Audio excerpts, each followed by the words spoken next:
जुड़ल छी कोनो बात नहीं है, लेकिन सुंदर से कार्यक्रम में हमरा एमएसयू टीम की तरफ से आमंत्रण आया और हम स्वीकार कर रहे हैं। बहुत खुशी लगा और एमएसयू की जो काज है वो आप छुपल नहीं है,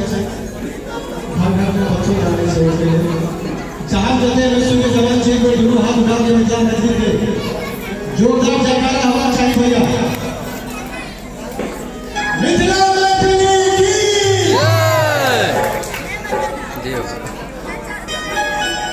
एक जयकारा देखियो हम सुबह में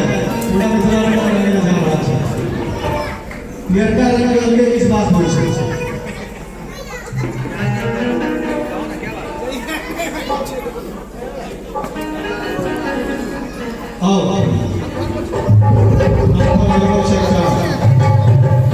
मिथिला के बखान और गुणगान बहुत ज्ञानी लोग सब जने छाए एक सुंदर सा भाई कमल मोहन ने रचना की कृष्णा रांची जी गंगा कृष्ण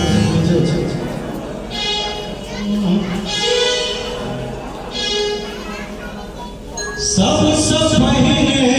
हम करे छी बंधन मिथिला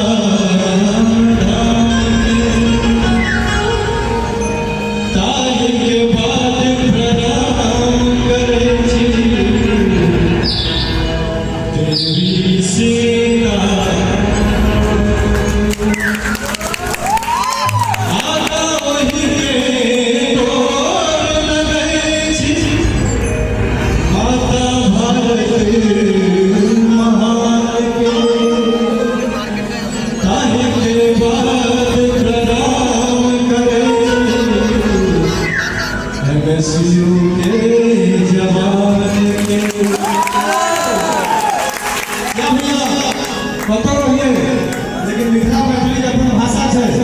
वो भैया सब जगह रखने जबकि जगह भी प्रवासी मैथिली छी भाव छै कि मिथिला के शान पर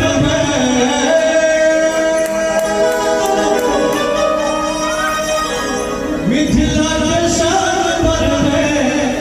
कथी मैथिली अपन बोली आगे से सबसे चलू चलू सुन भैया मिथिला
आवाज क्या देते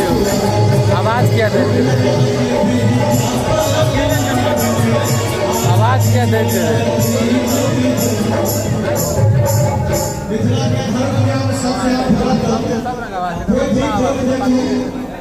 शुरुआत में आवाज मस्त है लेकिन देख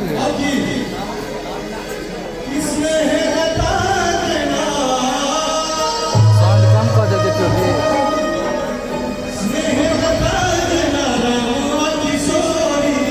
चलू चलू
उठा दियो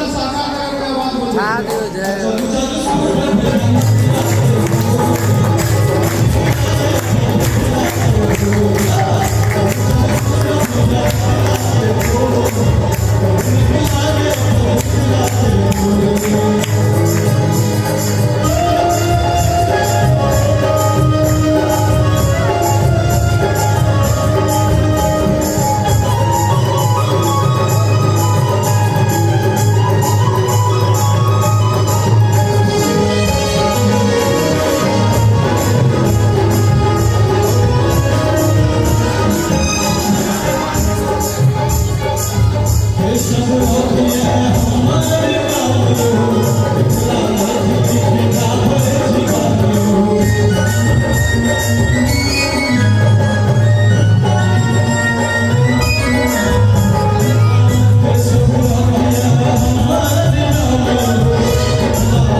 আমরা